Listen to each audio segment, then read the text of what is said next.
आप सबको नमस्कार। इलेक्ट्रोस्टैटिक फिजिक्स के इससे पहले हम लोग 2 लेक्चर अपलोड कर चुके हैं। आज तीसरा लेक्चर है और हमने सेकंड लेक्चर के अंदर कूलाम के नियम का अध्ययन किया था और कूलाम के नियम के बाद हमने कूलाम के नियम का सदिश रूप देखा। कूलाम के नियम से संबंधित कुछ महत्वपूर्ण बातें हैं वो आज जानते हैं। पहले कूलाम का नियम पहली बात बिंदु आवेशों पर लागू होता है और कूलाम के नियम के अंदर अगर आवेश विरामावस्था में है तो ही हम लोग परिणामी बल उनके मध्य ज्ञात कर सकते हैं। यदि आवेश गतिमान स्थिति में है तो उस स्थिति में परिणामी बल कूलाम के नियम से ज्ञात करना संभव नहीं होता, क्योंकि उस स्थिति में आवेशों के मध्य एक चुंबकीय बल भी कार्यरत होता है। दूसरी बात, कूलाम का नियम 10⁻⁻15 मीटर कोटि से कम डिस्टेंस के आवेशों के मध्य लागू नहीं हो पाएगा। अर्थात यदि कोई दो आवेश के बीच की डिस्टेंस 10⁻⁻15 मीटर या इससे कम है तो इन आवेशों के मध्य लगने वाला बल हम कूलाम के नियम से ज्ञात नहीं कर पाएंगे, क्योंकि इस कंडीशन में आवेशों के मध्य नाभिकीय बल काम करने लगते हैं। नाभिकीय बल काम करने लगते हैं। तीसरी बात, कूलाम का नियम किन्हीं दो बिंदु आवेशों के मध्य लगने वाले बल पर हम लागू कर सकते हैं और तीसरे आवेश की मौजूदगी में इन दोनों आवेशों के मध्य लगने वाला बल परिवर्तित नहीं होता। इन दो आवेशों के मध्य जो भी बल है वो किसी तीसरे आवेश के द्वारा बदला नहीं जा सकता। तो हम कह सकते हैं कि कूलाम का नियम द्विआवेश तंत्र पर लागू किया जा सकता है और कूलाम का नियम अध्यारोपण के सिद्धांतों का भी पालन करता है। तो इसके बाद कूलाम के नियम से संबंधित कुछ एक न्यूमेरिकल हम आज करते हैं। किसी वस्तु को कितना आवेशित किया जाए कि उसके द्रव्यमान में 9.1 नैनोग्राम की वृद्धि हो जाए। तो प्रश्न क्या पूछा है, इस कितने इलेक्ट्रॉन की आवश्यकता होगी। तो हमने इससे पहले पढ़ा है कि जब एक वस्तु से दूसरी वस्तु में इलेक्ट्रॉन ट्रांसफर होते हैं तो वस्तु आवेशित हो जाती है और जो वस्तु इलेक्ट्रॉनों को ग्रहण करेगी वह वस्तु, उस वस्तु का द्रव्यमान बढ़ेगा, क्योंकि इलेक्ट्रॉन का द्रव्यमान होता है। इलेक्ट्रॉन का द्रव्यमान कितना होता है? इलेक्ट्रॉन का द्रव्यमान 9.1 इंटू 10⁻³ kg होता है। अगर वस्तु ने एक इलेक्ट्रॉन ग्रहण किया है तो उसके इतने द्रव्यमान में वृद्धि हो जाएगी। 2 इलेक्ट्रॉन ग्रहण किया है तो इसका दुगुना कर देंगे। 3 इलेक्ट्रॉन ग्रहण किया है तो इसका 3 गुना कर देंगे, अर्थात 3 से गुना कर देंगे। और यदि वस्तु ने n इलेक्ट्रॉन ग्रहण किए हैं तो वस्तु के द्रव्यमान में वृद्धि कैपिटल M बराबर n गुना में small m। Small m electron का द्रव्यमान है, n ग्रहण किए गए इलेक्ट्रॉन की संख्या है। तो कितने इलेक्ट्रॉन दिए गए, ये हमारा प्रश्न है कि वस्तु ने कितने इलेक्ट्रॉन ग्रहण किए। वस्तु ने n इलेक्ट्रॉन ग्रहण किए, n का मान ज्ञात करना है। तो ये n बराबर क्या बढ़ने वाला है, कैपिटल M बटा में स्मॉल m e। प्रश्न ध्यान से पढ़ा हो यदि आपने तो आपको पता है कि वस्तु के द्रव्यमान में जो वृद्धि हुई है वो हुई है 9.1 नैनोग्राम। तो हमें ये वैल्यू दी हुई है, तो m की वैल्यू कितनी दी हुई है, 9.1 नैनो का मतलब 10⁻⁻9। लेकिन ध्यान देने की बात है ये ग्राम में दी हुई है, तो ग्राम को हमें केजी में कन्वर्ट करना है तो 10⁻³ लगाना जरूरी है। अपॉन में स्मॉल m की वैल्यू केजी में है हमारे पास 9.1 इंटू 10⁻31 केजी और केजी कट गए हैं तो n बराबर ये कट गए और ऊपर बनता है 10⁻12 बटा में 10⁻31। थोड़ा हल कर लेते हैं इसे। 10⁻12 गुणा में 10⁻31 ये बढ़ जाएगा 10 की पावर सॉरी ये प्लस हो जाएगा ऊपर आने पर, तो 12 माइनस करेंगे अपने तो ये बचेगा 10 माइनस के 21, 2 और 19, तो 19 इलेक्ट्रॉन।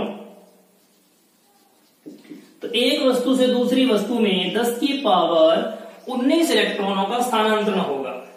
अब बी पार्ट अर्थात दूसरा पार्ट क्या पूछा गया, आवेश की प्रकृति। तो हम जानते हैं इलेक्ट्रॉन ग्रहण किया है वस्तु ने, क्योंकि द्रव्यमान बढ़ रहा है, तो इलेक्ट्रॉन ग्रहण किया है, तो इलेक्ट्रॉन पर किस प्रकृति का आवेश पाया जाता है, तो इलेक्ट्रॉन पर जो आवेश होता है वो होता है ऋणावेश, वो होता है ऋणावेश। तो भी आवेश की प्रकृति हुई ऋणावेश, ऋण प्रकृति हुई। मान कितना है, देखिए आवेश के गुण धर्मों में हमने एक बात पढ़ी थी, आवेश के गुण धर्मों में हमने ये पढ़ा था कि जो आवेश होता है वह नंबर ऑफ इलेक्ट्रॉन को इलेक्ट्रॉन के आवेश से गुणा करने पर प्राप्त होता है।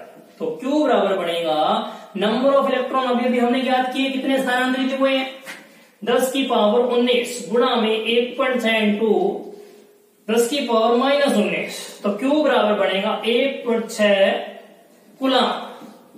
तो कितना आवेश स्थानांतरित हुआ है, 1.6 कूलम। दूसरा क्वेश्चन, एक कप जल जिसकी वैल्यू है 250 ग्राम में कितनी मात्रा में धन तथा ऋण आवेश है। क्वेश्चन को ध्यान से समझिए, ये कह रहा है अपने को कि आपके पास एक कप है और उसमें भरा हुआ है जल, और जल की मात्रा मीन्स द्रव्यमान 250 ग्राम है। आप मोल कंसेप्ट इससे पहले पढ़ चुके हैं, तो मोल कंसेप्ट अपने इस क्वेश्चन को करने में मदद करेगा। मोल कंसेप्ट क्या है, देखिए जल अर्थात H2O का अणुभार आप सब जानते हैं 18 ग्राम होता है, और 18 ग्राम में अणुओं की संख्या आवोगाद्रो संख्या के बराबर होती है। और आवोगाद्रो संख्या क्या होती है, 6.023 इंटू 10 की पावर 23 होती है। इसका अर्थ हुआ कि इतने अणुओं का द्रव्यमान 18 ग्राम है, अर्थात 18 ग्राम में इतने अणु पाए जाएंगे। तो बताइए 250 ग्राम में कितने अणु पाए जाएंगे, तो गणित यहां अपनी मदद करेगी बड़ी इजीली। देखिए कैसे, देखिए 18 ग्राम में अणुओं की संख्या 6.023 इंटू 10 की पावर 23 है। तो बताइए 1 ग्राम में कितनी संख्या होगी, 1 ग्राम में कितने अणु पाए जाएंगे, 6.023 इंटू 10 की पावर 23 बटा में 18।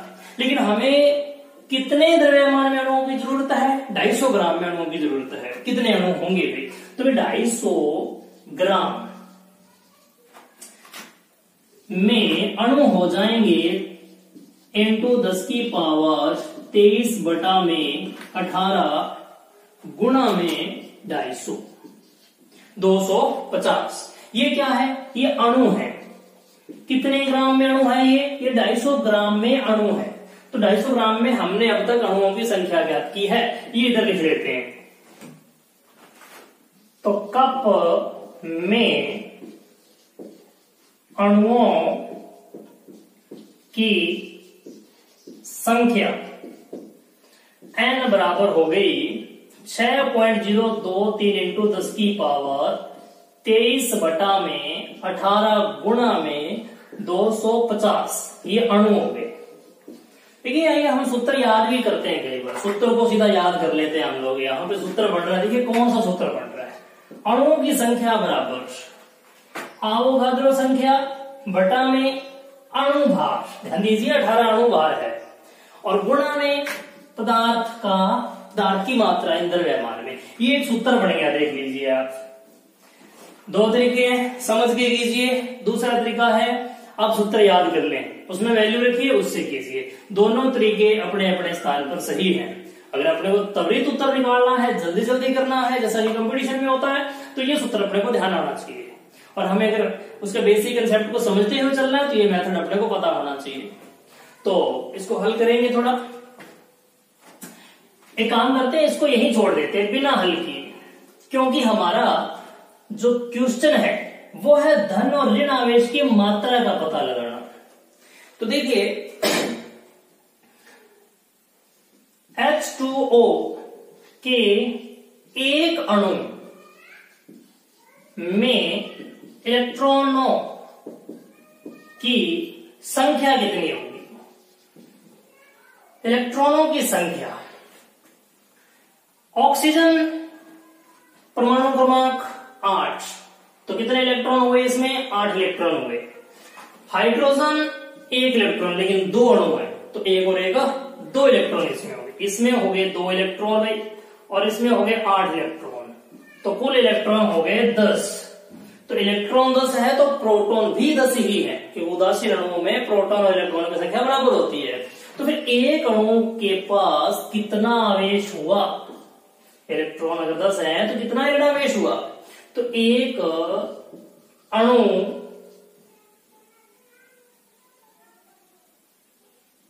में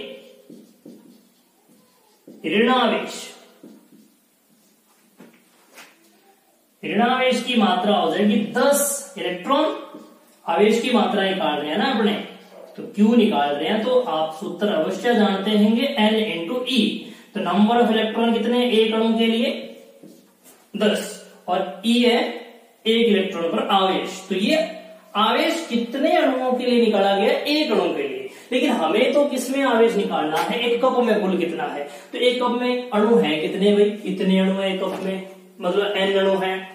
तो फिर हमें कुल ऋणावेश ज्ञात करने के लिए हम बात कर रहे हैं कप में ऋणावेश की, तो कैपिटल Q से रिप्रेजेंट कर देते हैं। तो फिर कुल अणुओं की संख्या को एक अणु के आवेश से गुणा कर देंगे। एक अणु है तो Q आवेश है, 2 अणु है तो 2Q, 3 अणु है तो 3Q, और n अणु है तो NQ। तो ये फॉर्मूला बन गया अपने पास।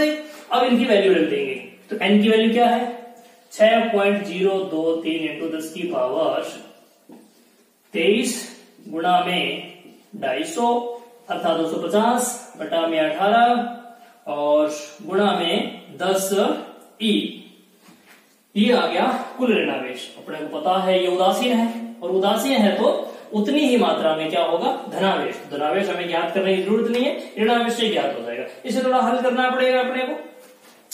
तो ये हो जाएगा 6.023 इंटू 25 गुणा में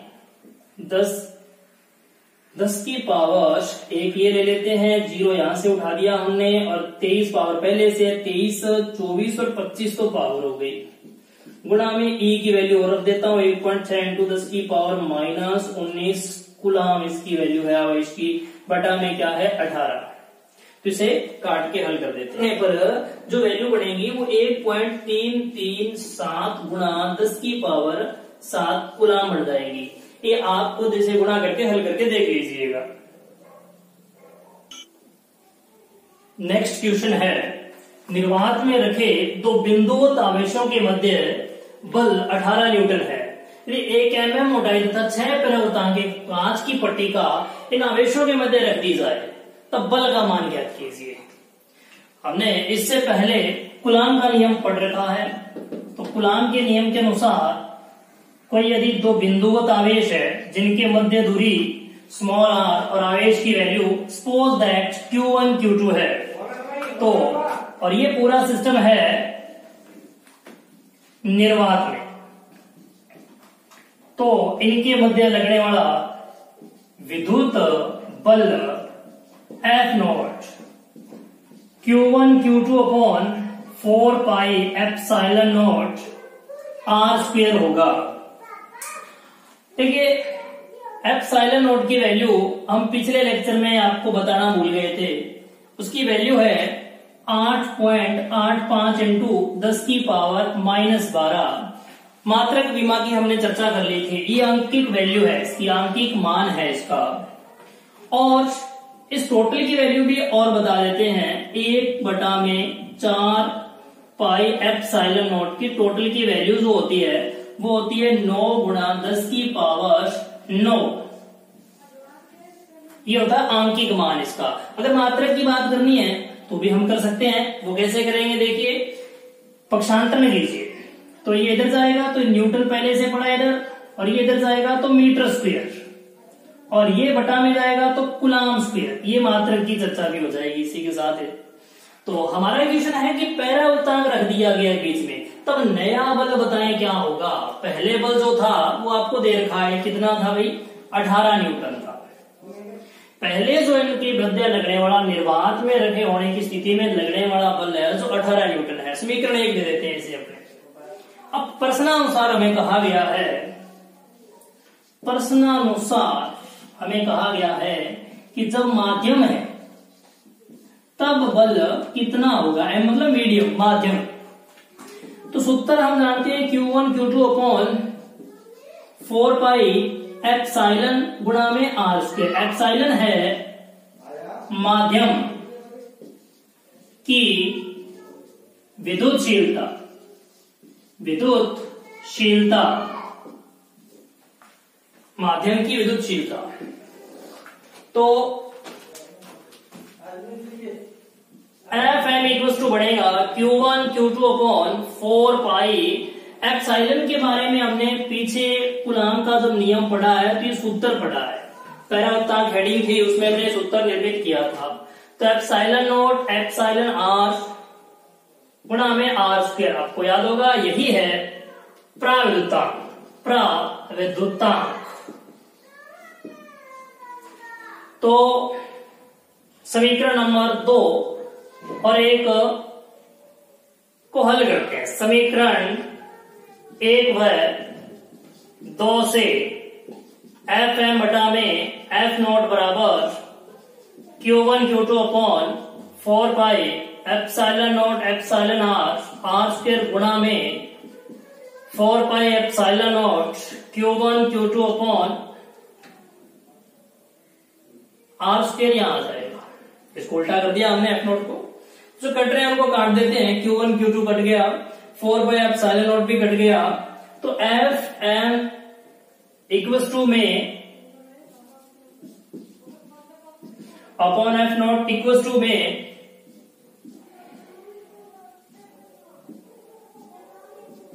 वन अपॉन एप्सिलॉन आर। तो F M equals to F not upon epsilon R. F not की वैल्यू 18 न्यूटन दे रखी है और एप्सिलॉन आर की वैल्यू, प्रावृत्तांक की वैल्यू हमें 6 दे रखी है, 6। तो भाग लगाते हैं तो 3 आ जाएगा। 3 न्यूटन बल कार्य करेगा। क्वेश्चन, एक बिंदु आवेश Q1 2 माइक्रोकूलम इस निर्देशांक पर स्थित है और एक अन्य बिंदु आवेश Q2 -5 माइक्रोकूलम इस निर्देशांक पर अवस्थित है। तो हमसे पूछा गया है Q2 पर Q1 द्वारा कितना बल लगाया गया है। देखिए ये क्वेश्चन कूलॉम के सदिश रूप से पूछा गया है हमसे। तो थोड़ा सा सदिश रूप में हमने क्या समझा है उसको देखते हैं, उसके आधार पर क्वेश्चन करेंगे। तो एक Q1 आवेश है और एक Q2 आवेश है। ये स्थिति सदिश हो गए दोनों के, R1 स्थिति सदिश, R2 स्थिति सदिश। ये Q1 और Q2 को मिलाने वाली रेखा हो गई और ये है मूल बिंदु Q2 पर, मतलब इस पर Q1 द्वारा। तो Q1 किधर बल लगाएगा भाई, Q1 प्लस का है, Q1 की वैल्यू है प्लस का 2 माइक्रोकूलम और Q2 की वैल्यू है माइनस का 5 माइक्रोकूलम। तो Q2 पर Q1 द्वारा लगाए गए बल को हमने किस रूप में माना था, आपको याद होगा इधर की ओर खींचा जा रहा है इससे, इस तीर को यहां बढ़ा लो। Q2 नेगेटिव है, Q1 पॉजिटिव है, तो Q1 इसे अपनी ओर आकर्षित करेगा आकर्षण बल के कारण। तो बल किस पर लगा है, Q2 पर। तो Q2 पर जो बल लगेगा उसे हम किस प्रकार से रिप्रेजेंट करेंगे, F21 वेक्टर से रिप्रेजेंट कर देंगे कि 2 पर बल है 1 के कारण। तो अभी हमें F21 की वैल्यू याद करनी है।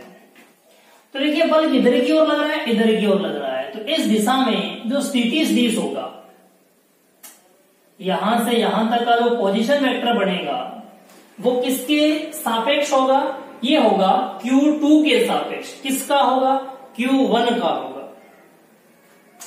तो उसको हम कैसे लिखेंगे, या लिख देता हूं मैं, Q2 पर Q1 द्वारा आरोपित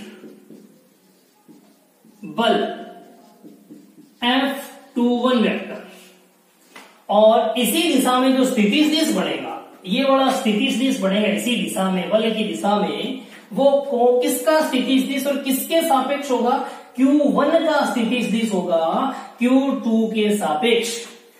तो Q2 के सापेक्ष Q1 का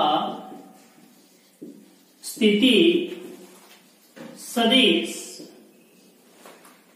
R12 वेक्टर बराबर R1 माइनस R2 वेक्टर।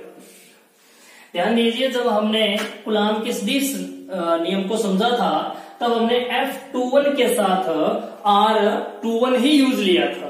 उसका रीजन ये था कि वहां ये पॉजिटिव आवेश था, ये भी पॉजिटिव था, तो बल अंदर की ओर नहीं लग रहा था, बल लग रहा था वहां पर बाहर की ओर, जो कि आपने लेक्चर सेकंड में देखा है। तो बाहर की ओर लग रहा था, तो इसी दिशा में जब आप स्थिति सदिश ले रहे थे तो वो R12 की बजाय R21 था। तो उम्मीद है आप इन दोनों डेरिवेशन में और न्यूमेरिकल में अंतर समझ गए होंगे। तो अब विद्युत बल F21 हमें ज्ञात करना था। तो सूत्र हो जाएगा इसका Q1 Q2 upon 4 pi epsilon not R12 vector का क्यूब एंड R12 वेक्टर। ये सूत्र से आप परिचित होंगे। F21 वेक्टर बराबर Q1 की वैल्यू है 2 माइक्रो, मतलब 10 की पावर माइनस 6, और Q2 की वैल्यू जो है वो हो जाएगी 5 माइक्रो 10 की पावर माइनस 6, और बटा में हमने डायरेक्शन ऑलरेडी अंदर की ओर दर्शा दी है, इसलिए हम यहां माइनस का यूज नहीं कर रहे हैं। ये माइनस का होते हुए भी माइनस का यूज इसलिए नहीं कर रहे कि माइनस को हमने ऑलरेडी एडजस्ट कर लिया है आकर्षण के रूप में, उसकी दिशा को अपोजिट करके हमने दिखा दिया है। तो माइनस वहां सेट हो चुका है ऑलरेडी। तो अब इसकी वैल्यू कितनी होती है, 1/4 पाई एप्सिलॉन नॉट की वैल्यू हमने पीछे वाले न्यूमेरिकल में भी देखी थी, 9 इंटू 10 की पावर 9 होती है। और ये कैसे ज्ञात होगा, आप इससे परिचित हैं, R12 वेक्टर बराबर R1 माइनस R2 वेक्टर, जैसा कि हमने ऑलरेडी ऊपर भी लिख रखा है। तो इसका हम यूज करेंगे यहां कि R1 vector minus R2 vector की क्यूब लगाएंगे, और यहां हो जाएगा R1 माइनस R2 वेक्टर, इनके मान रखते हैं।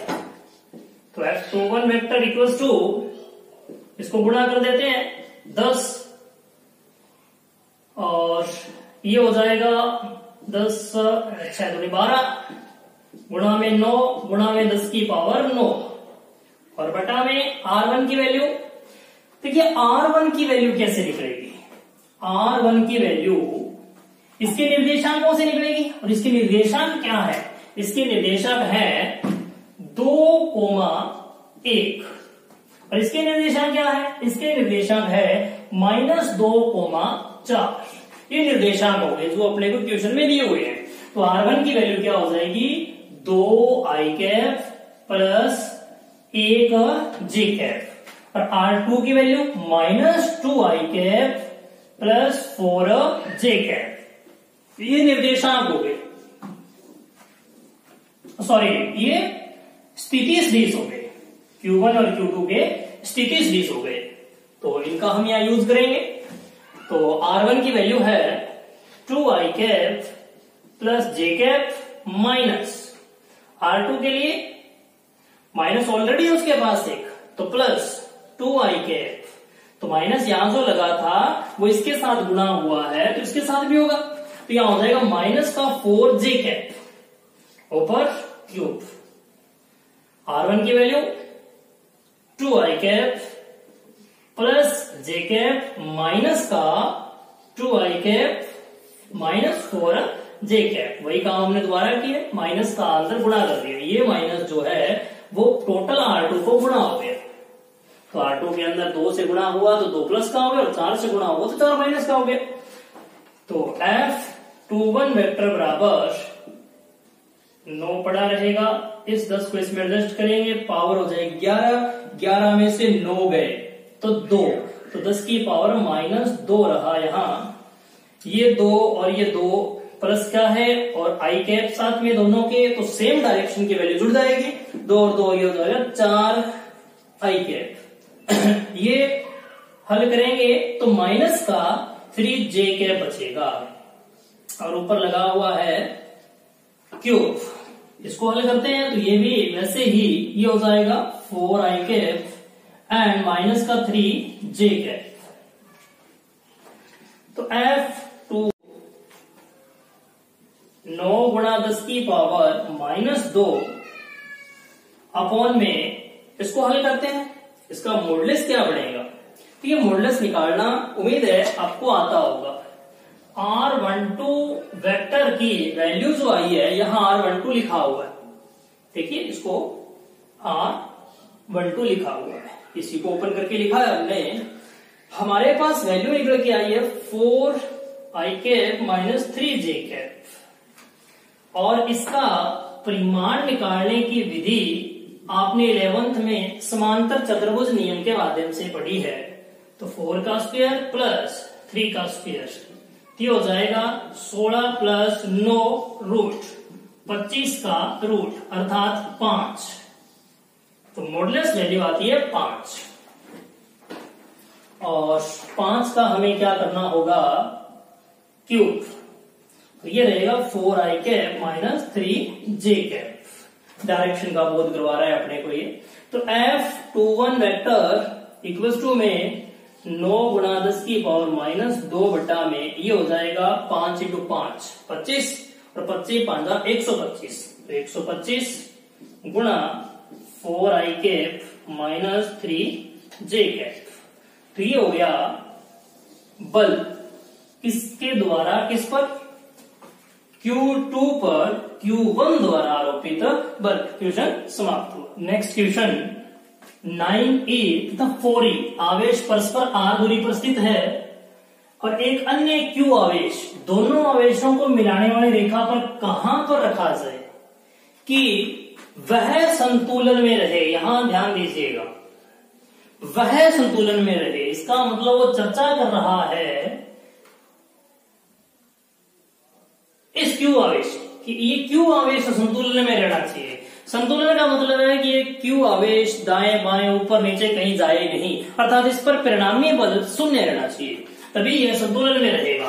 प्रश्न इस पे दूसरा भी बन सकता है, कैसा प्रश्न कि ये पूरा निकाय संतुलन में रहे, उसको अलग तरीके से हल किया जाएगा, वो हम ऐसा एक और उदाहरण लेंगे।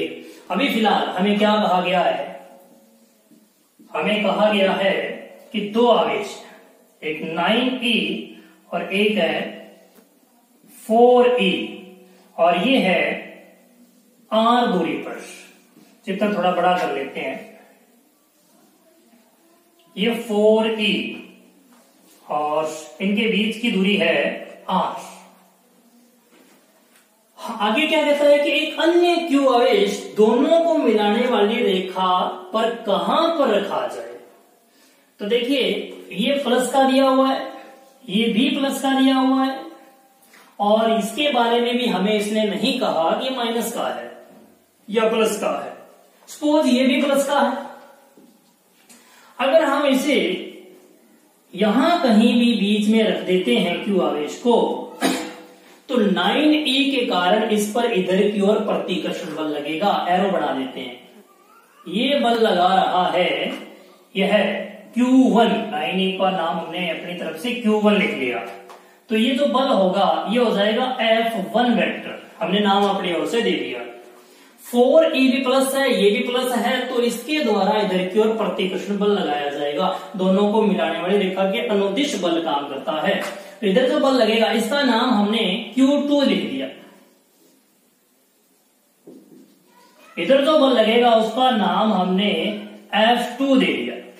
तो इस Q1 पर दो बल लगेंगे, एक तो F1 लगेगा, एक F2 लगेगा, और ये संतुलन में हो जाएगा यदि इन दोनों बलों का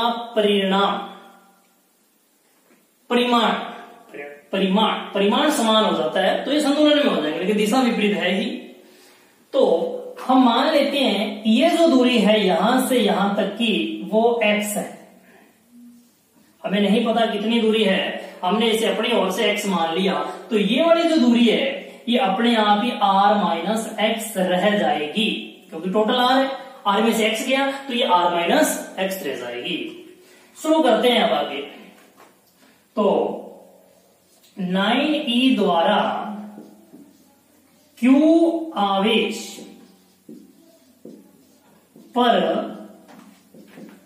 लगाया गया बल, विद्युत बल F1 का जो परिमाण है वो होगा 9e गुणा में Q, मतलब Q1 Q2 फॉर्मूला लगा रहे कूलाम के नियम वाला। Q1 हो गया 9e और Q2 ये खुद हो गया जिसको Q वैल्यू है 4 पाई एप्सिलॉन नॉट, और इन दोनों के बीच की दूरी होगी x। तो अकॉर्डिंग टू फॉर्मूला हमने F1 ज्ञात कर लिया। और इसी प्रकार से 4e द्वारा Q आवेश पर लगाया गया विद्युत बल F2 कितना हो जाएगा, इन दोनों के बीच की बात हो रही है, तो इनमें से एक Q1 और एक Q2, तो 4e Q1 और Q हो गया Q2 के स्थान पर, और 4 पाई एप्सिलॉन नॉट, और बीच की दूरी r माइनस x का स्क्वायर हो जाएगी। ठीक है, ये हो गया समीकरण नंबर 2। अब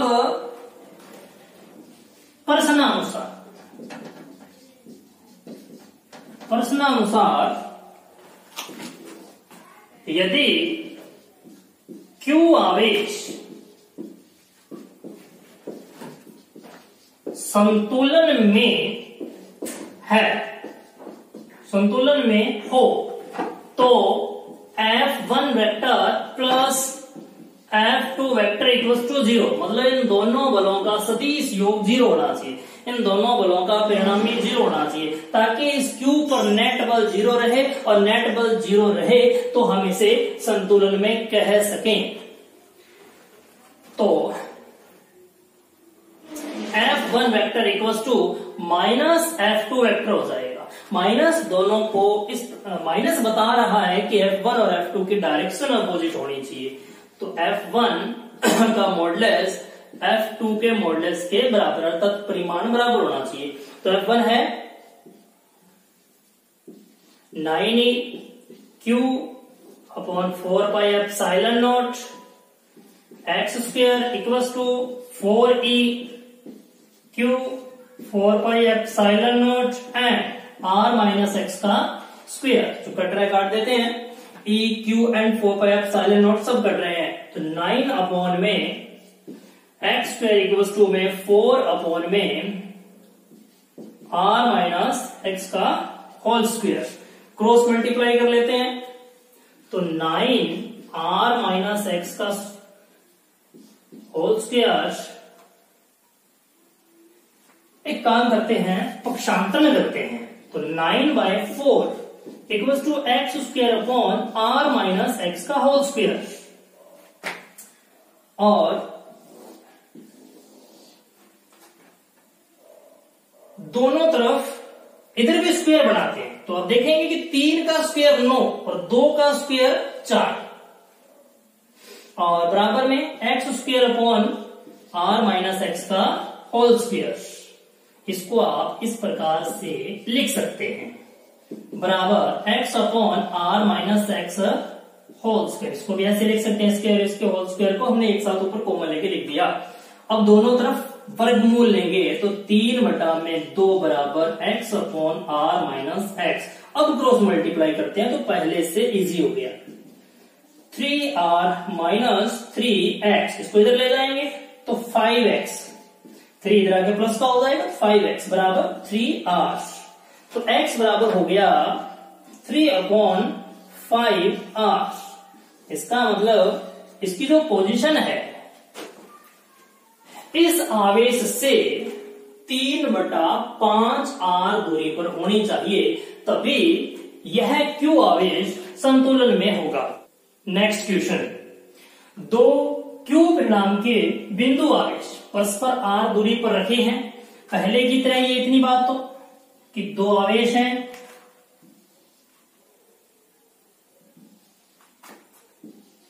दोनों की वैल्यू कैपिटल Q है, और ये r दूरी पर रखे हुए हैं। आगे क्या कहता है, इनको मिलाने वाली रेखा के मध्य बिंदु पर स्मॉल q परिणाम का आवेश रखा है और मध्य बिंदु पर रखा है। कहीं भी बीच में नहीं रखना, मध्य बिंदु पर रखना है। मध्य बिंदु का मतलब हो गया इधर r/2 डिस्टेंस और इधर भी r/2 डिस्टेंस रह जाएगी। मध्य बिंदु पर हमने एक स्मॉल q परिणाम का तीसरा आवेश रखा है। प्रश्नानुसार हमने चित्र निर्मित कर दिया। इसका मान व प्रकृति बताइए। इस q की वैल्यू ज्ञात करनी है और उसकी प्रकृति से अभिप्राय है प्लस का या माइनस का, कि निकाय संतुलन में रहे। ध्यान दीजिए, पीछे वाले क्वेश्चन में हमें निकाय संतुलन की बात नहीं करनी थी, निकाय संतुलन की बात नहीं कर रहा था, वो पर्टिकुलर आवेश के संतुलन की बात कर रहा था। निकाय का मतलब ये भी किधर ही नहीं जाना चाहिए, ये अपने आप ही यहां रहना चाहिए। हमें धक्का नहीं लगाना पड़े इधर की ओर, हमें इधर नहीं खेलना पड़े, अपने आप ही यहां पर रहना चाहिए। ये तो तभी रह पाएगा जब इस पर लगने वाला परिणामी बल क्या हो, 0 हो। तो इस पर बल लगाएगा कौन, इस पर बल ये भी लगाएगा और इस पर बल ये भी लगाएगा। तो इन दोनों द्वारा लगने वाला बल, जो इन दोनों द्वारा लगने वाले बल का जो परिणामी होगा वो 0 होना चाहिए, तभी यह आवेश संतुलन में रहेगा। और यही शर्त इसके लिए भी होगी। तो हम बात करते हैं कि इस पर बल लगा कौन रहा है। देखिए भी, इस पर बल ये दोनों लगा रहे हैं। तो इसका नाम लिख लेते हैं हम, A बिंदु, इसका C बिंदु और इसका B बिंदु। तो मैं लिखूंगा बिंदु B पर बिंदु A द्वारा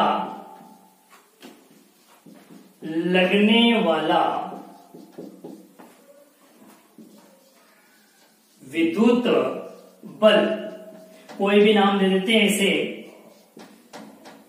A द्वारा B पर, तो BA नाम दे दिया मेरी ओर से, अपनी ओर से, वेक्टर।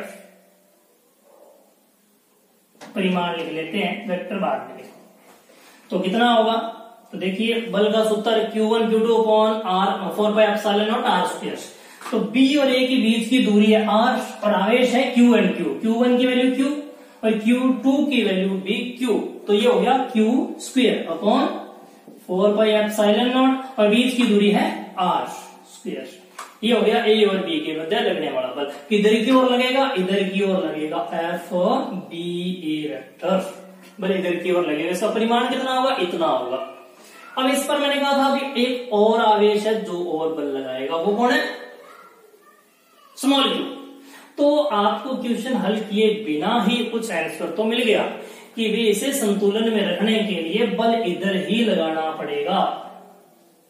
अगर ये भी इधर लगा देगा तो फिर ये यहां रुकेगा थोड़ी, भाग जाएगा इधर। तो ये बल है जो ये किसके द्वारा लगाया गया, सी द्वारा। किस पर लगाया गया है, ए पर। तो इसका नाम क्या होगा, सॉरी बी पर लगाया गया, तो बी सी नाम हो जाएगा इसका, इधर की ओर बल हो जाएगा। तो मैं लिखता हूं बिंदु बी पर बिंदु सी द्वारा लगने वाला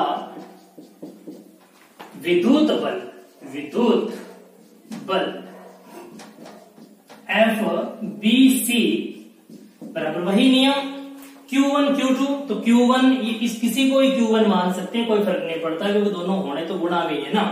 तो Q1 एंड Q2 ये वाला हो जाएगा Q2 upon 4 pi epsilon naught, बीच की दूरी r/2 हो जाएगी, कहां square, according to formula square करना है अपने को। ये हो गया सी द्वारा बी पर लगने वाला बल।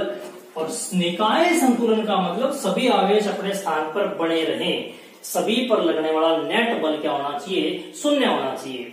तो हम इसको देखते हुए चल रहे हैं, तो इस पर दो बल हैं और इनका परिणामी शून्य होना चाहिए। तो लिखूंगा बी पर परिणामी जो बल है वो होगा F B A vector plus F B C vector, वो होना चाहिए शून्य।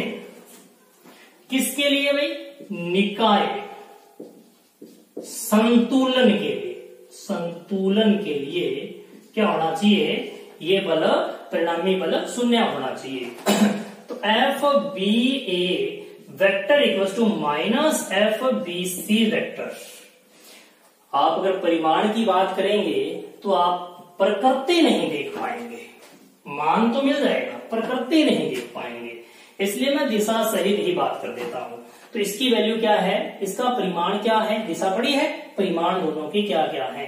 इसकी परिमाण है q square upon 4 pi epsilon naught r square equals to minus 4 pi epsilon naught r square upon में 2, उसका भी स्क्वायर तो 4 चला जाएगा ऊपर। तो जो कट रहा है काट देते हैं, 4 pi epsilon naught r square भी कट गया, ये क्यू स्क्वायर कट गया, तो Q इक्वल्स टू आ गया 4Q एंड Q की वैल्यू चाहिए थी, माइनस पड़ा है, बराबर माइनस Q/4। इसका मतलब इसका मान तो होगा Q/4 और प्रकृति होगी ऋण, नेगेटिव का चार्ज लिखेंगे। नेगेटिव रखेंगे तभी तो दोनों को अपनी ओर आकर्षित करके रखेगा, बांध के रखेगा। तो पास में क्यों नहीं आ जाते भाई, तो इन दोनों का प्रतिकर्षण भी तो है, जिसे दूर धकेल के रखता है और ये पास खींच के रखता है, और ये बैलेंस कंडीशन आ जाती है, संतुलन कंडीशन आ जाती है। तो आज के लिए न्यूमेरिकल इतने ही, लेकिन इसके बीच में जो न्यूमेरिकल रह गए हैं, उदाहरण और भी हैं, वो आप करें और उन्हें कर करके मुझे व्हाट्सअप करें, ताकि मैं आपके होमवर्क को भी जान सकूं कि आप कर रहे हैं या नहीं कर रहे हैं। और जैसा कि मैं देख रहा हूं कि आप लोग एक शेड्यूल के साथ नहीं पढ़ रहे हैं, अभी भी एक टाइम टेबल आपको दिया गया है कि सुबह 8 बजे आपको वीडियो मिलेगा, 8 बजे वीडियो देखिए ही देखिए। ऐसा नहीं है कि हम 1 बजे देख रहे हैं उसको, 8 बजे आधा देख के छोड़ दिया और आधा हमें 1 बजे देख रहे हैं। तो इस जो नियमितता नहीं रखेंगे तो आप इसका लाभ नहीं ले पाएंगे। कुछ एक और क्वेश्चन आपको थोड़ी स्क्रीन पे दिख रहे होंगे, इन्हें आप लोग हल कीजिए, मेहनत कीजिए और इनकी आप जो फोटो खींच के अपने नाम सहित मुझे अवश्य भेजिए।